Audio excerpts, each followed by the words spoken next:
Muy bien, buenas noches con todos. En esta ocasión vamos a continuar las clases del módulo de anestesia cardiovascular. En esta oportunidad tenemos el agrado de presentar a la doctora Mónica Urriola Martínez, que es anestesiólogo cardiovascular pediátrico del Centro Pediátrico del Corazón ABC Cardias, con el tema circulación extracorpórea. Muy agradecidos, doctora, por su participación y estamos para escucharla. Adelante. Gracias, Mari. Buenas noches a todos. Qué bueno que se tomaron el tiempo. Como mencionó Mari Carmen, para los que no me conocen, mi nombre es Mónica Urriola Martínez. Me desempeño como anestesiólogo cardiovascular pediátrica de Cardias. Soy egresada del Chávez. Eh, y hoy vamos a tomar una media hora para hablar de circulación extracorpórea. En relación al tema, no tengo conflictos de interés y los objetivos de esta plática son cuatro. En primer lugar, definir qué es la circulación extracorpórea, luego explicar sus componentes básicos, establecer su impacto en el cuerpo humano y, lo más importante, evaluar estrategias para minimizar sus efectos deleterios. Para poder hablar sobre un tema, lo primero que debemos hacer es definirlo. La circulación extracorpórea no es otra cosa que el uso de un dispositivo oxigenador bomba para el reemplazo parcial o total de la función cardíaca y pulmonar, usualmente para realizar cirugías cardíacas de forma segura. Este es un concepto clásico, tradicional, que se está reescribiendo por el advenimiento y el crecimiento del ECMO, que como ustedes sabrán tiene muchas otras utilidades y aplicaciones. Pues, ¿cómo funciona? Denme un segundito para activar el puntero. Bueno, básicamente la sangre desoxigenada es drenada a través de una línea venosa para llegar a un reservorio. Posteriormente, una bomba impulsa esta sangre a través de un oxigenador, donde se produce el intercambio de oxígeno y CO2, y esta sangre oxigenada vuelve otra vez al organismo a través de una cánula arterial. Vamos a describir de forma breve cada uno de sus componentes. En primer lugar, tenemos las cánulas. Las cánulas elaboradas en plástico, habitualmente poliuretano. Hay cánulas arteriales, cánulas venosas de diferentes diseños. Lo relevante es que debemos revisar las tablas para escoger su diámetro. Y su diámetro va a depender del peso del paciente y del flujo que le queremos dar. Por supuesto, no es lo mismo la cánula que le vamos a poner a un niño de 1 año que la que le vamos a poner a un adolescente de 16 años. Las cánulas arteriales habitualmente son fijadas en la aorta ascendente. Sin embargo, en circunstancias especiales, pudieran colocarse en la arteria femoral o en la arteria axilar o en el tronco arterial brachiocefálico. Las cánulas venosas eh, pueden colocarse en ambas cavas, es decir, cava superior, cava inferior, o si hay una cava izquierda, puede dejarse en el atrio derecho o puede hacerse una canulación cavoatrial, o la cánula conocida como two-stage, que entra a través de la orejuela derecha y se asienta sobre la desembocadura de la vena cava inferior. Posteriormente tenemos la tubería que conecta las cánulas al resto del sistema de circulación extracorpórea. Actualmente estas tuberías están recubiertas de heparina, fosforilcolina o poli-2-metoxietacrilato. Estos son sustancias que permiten disminuir la respuesta inflamatoria y disminuir la activación de la cascada de coagulación. Posteriormente tenemos el reservorio venoso. El reservorio venoso es una especie de atrio derecho. Es este dispositivo que va a guardar o va a contener la sangre desoxigenada que se está drenando a través de la cánula venosa. Luego tenemos la bomba. La bomba es el dispositivo que permite impulsar la sangre a través de todo este sistema. Básicamente hay dos modelos, las bombas peristálticas o las bombas centrífugas.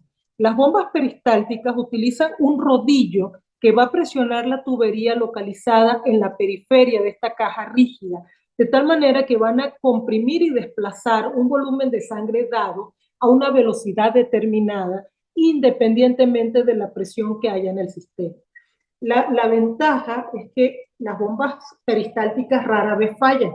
La desventaja es que no importa la presión a la que esté trabajando, por lo cual si está mal calibrada o si la presión se hace muy negativa, va a aumentar la hemólisis, la destrucción eritrocitaria y la liberación de hemoglobina plasmática. En el caso de la bomba centrífuga, obviamente esto es más moderno, es un poco más sofisticado, se genera un flujo no pulsátil a través de un rotor que va a producir un vórtex en una carcasa rígida con un diseño especial que permite que la sangre salga en un ángulo de 90 grados. ¿Sí? Actualmente hay bombas levitadas magnéticamente que van a disminuir la hemólisis. Ventaja, se supone que va a disminuir el trauma sobre el eritrocito. La desventaja es que son mucho más sensibles a la entrada de aire al sistema. Luego tenemos el oxigenador. El oxigenador es este dispositivo que permite el intercambio de oxígeno y CO2. A lo largo de los años ha habido diferentes modelos, sin embargo, actualmente utilizamos los oxigenadores de membrana semipermeable que permiten un íntimo contacto entre la sangre y la mezcla de gases, que ya veremos cómo se hace, para permitir el intercambio de gases de acuerdo a un gradiente de presión. Entonces, el diseño debe distribuir la sangre venosa dentro de capas delgadas y uniformes que están en proximidad con esa mezcla de gases. Como pueden ver en el esquema, el oxigenador está ligado a un blender o a un mezclador de gases. Este mezclador va a permitir suministrar un flujo de gas determinado con una FiO2 determinada. También podemos acoplar a este oxigenador un vaporizador de gases halogenados para mantener dormido al paciente.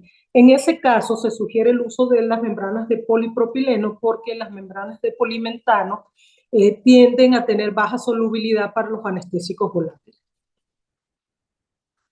Luego tenemos el intercambiador de temperatura, que está formado o tiene dos elementos, la máquina y el descartable. El intercambiador de temperatura, el descartable, habitualmente está acoplado a la membrana u oxigenador porque está compuesto por fibrillas a través de las cuales circula agua. Esas fibrillas están en íntimo contacto con la membrana del oxigenador y eso permite que haya el intercambio de temperatura y que podamos subir o bajarla dependiendo de las necesidades del paciente y de la cirugía.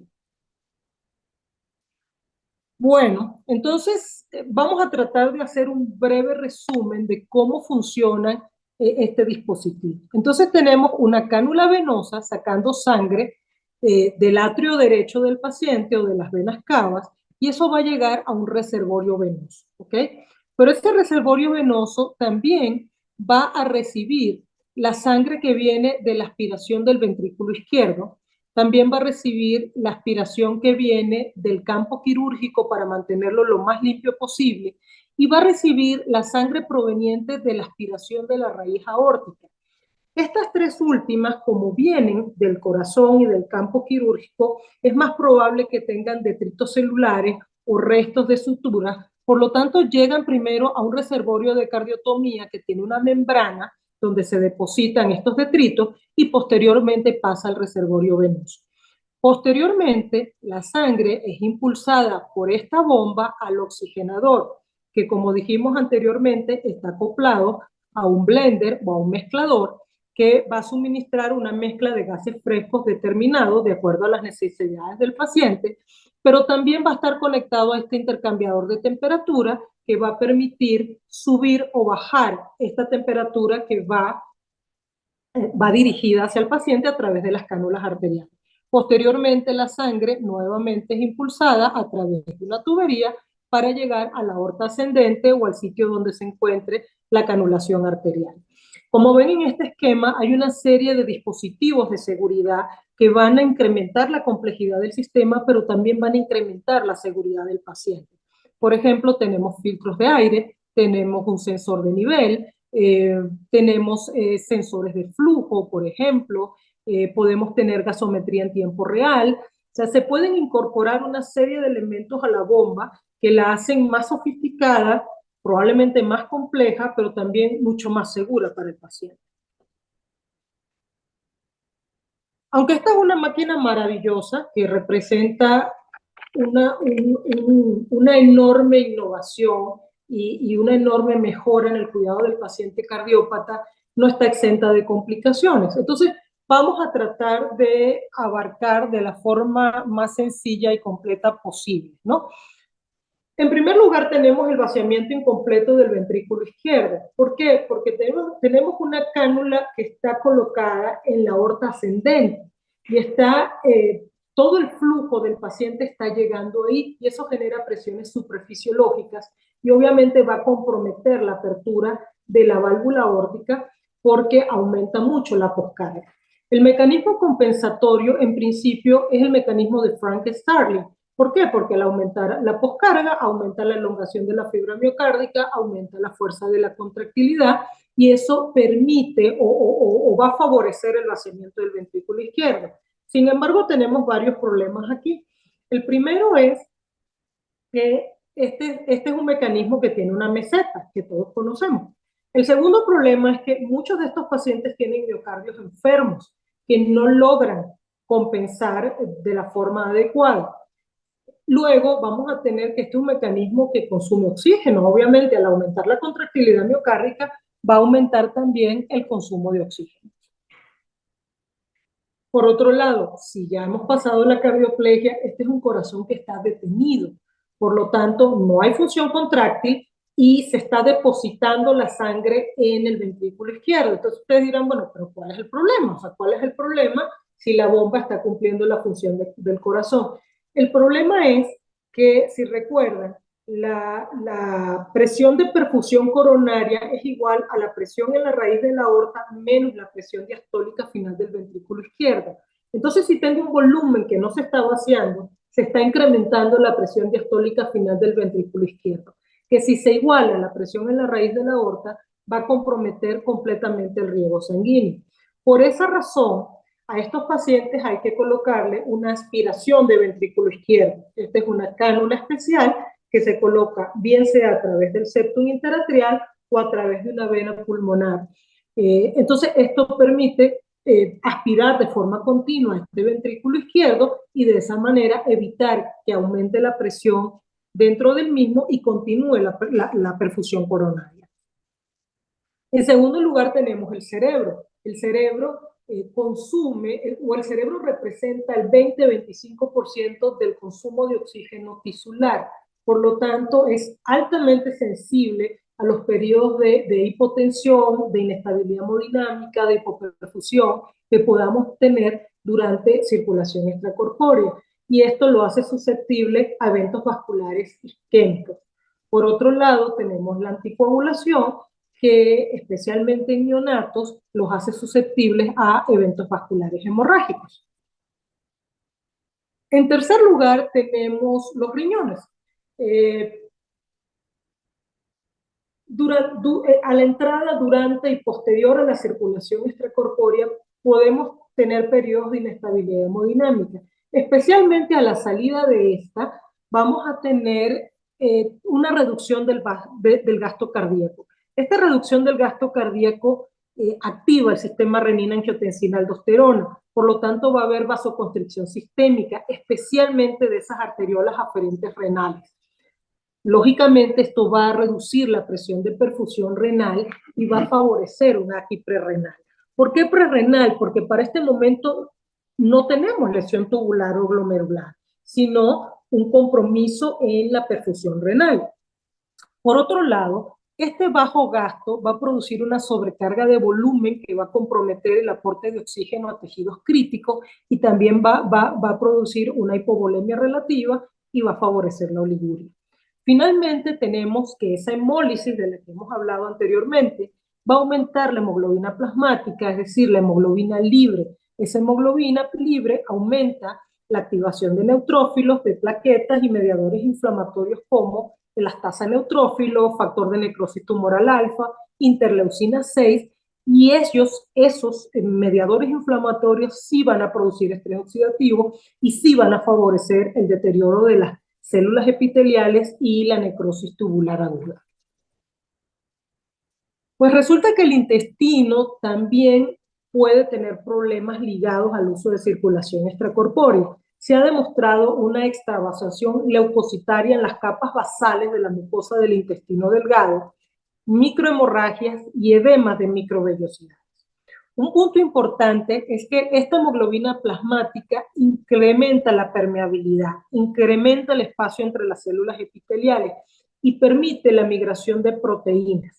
El problema es que también esta migración de proteínas va a favorecer el paso de patrones moleculares similares a patógenos proinflamatorios que producen las bacterias, como puede ser el caso de los lipopolisacáridos. Es decir, va a permitir el paso de sustancias que sin ser patógenos van a simular patógenos.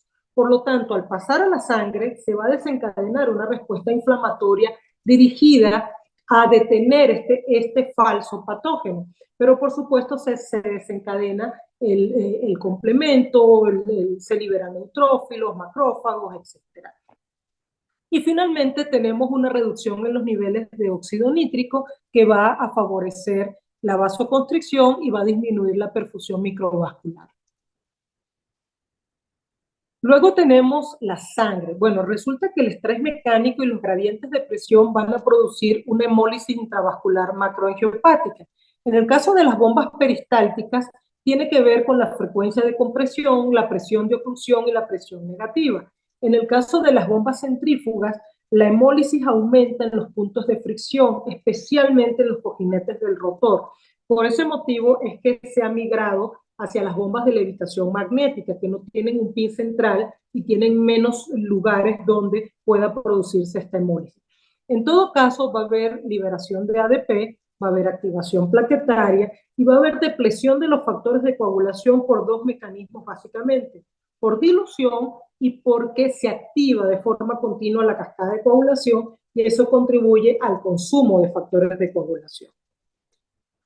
Y finalmente tenemos la microcirculación, que habitualmente no le prestamos atención, pero que es sumamente importante para la hemostasia del paciente. Entonces, esta hemoglobina plasmática, esta hemoglobina libre, barre el óxido nítrico producido por las células endoteliales y va a limitar su disponibilidad para el músculo liso, lo que va a favorecer la vasoconstricción.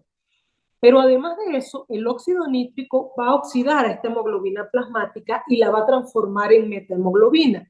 Y esa metahemoglobina se va a disociar y va a formar hemina a partir del grupo M. Esa hemina contribuye a la oxidación de lipoproteínas de baja densidad y ellas van a regular a la alta proteínas proinflamatorias como la hemoxigenasa 1 y la ferritina dentro de las células endoteliales. Pero ese grupo M también produce una respuesta proinflamatoria porque va a activar receptores 4 que abren las compuertas en los macrófagos para liberar factor de necrosis tumoral alfa.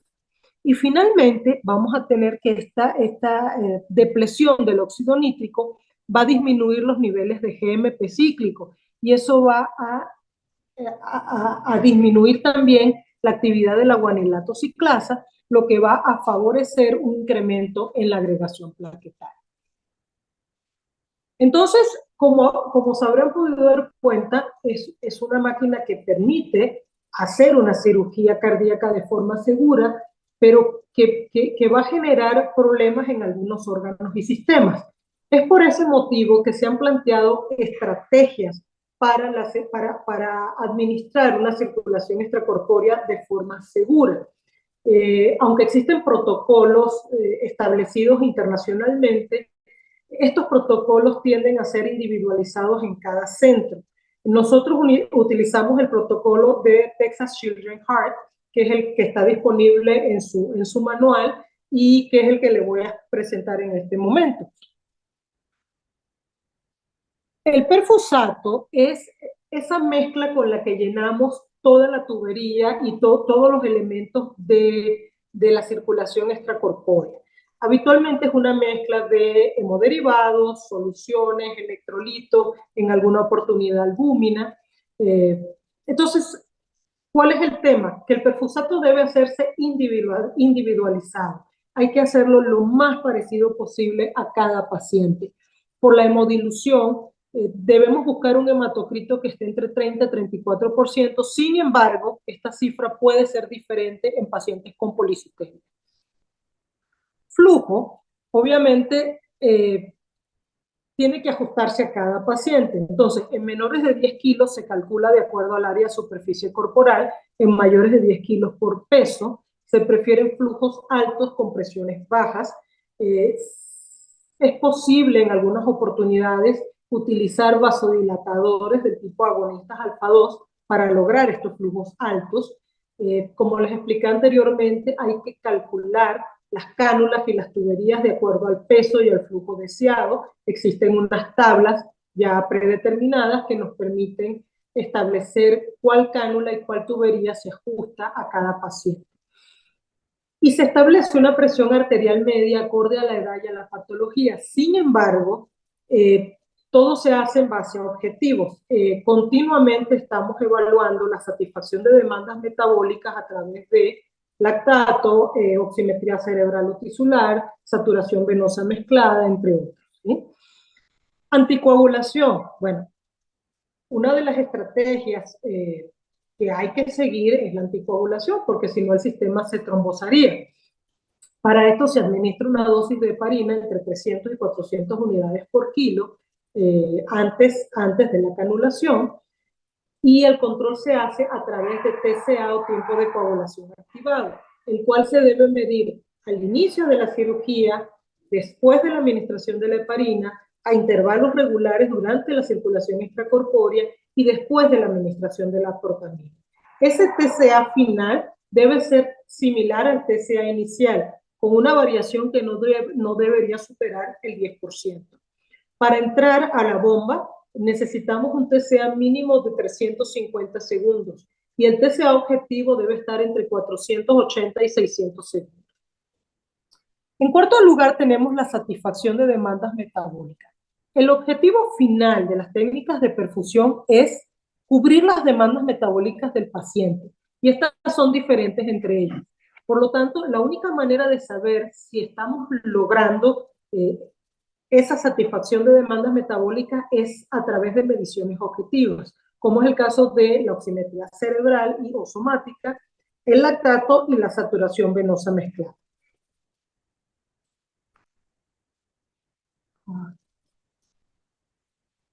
Luego tenemos el manejo pH-STAT. Básicamente hay dos estrategias de manejo, alfa-STAT y pH-STAT. En el pH-STAT se mide la gasometría, o sea, se mide la gasometría del paciente a la temperatura dada, pero se hacen correcciones a 37 grados. Y el objetivo es tener un CO2 corregido entre 45 y 50 milímetros de mercurio, con una PaO2 entre 150 y 250 milímetros de mercurio. Como les mencioné anteriormente, esto se ajusta a cada paciente y en los pacientes cianógenos habitualmente la PaO2 tiende a ser más baja. Para protección miocárdica, bueno, y para protección orgánica en general, mantenemos presiones medias adecuadas.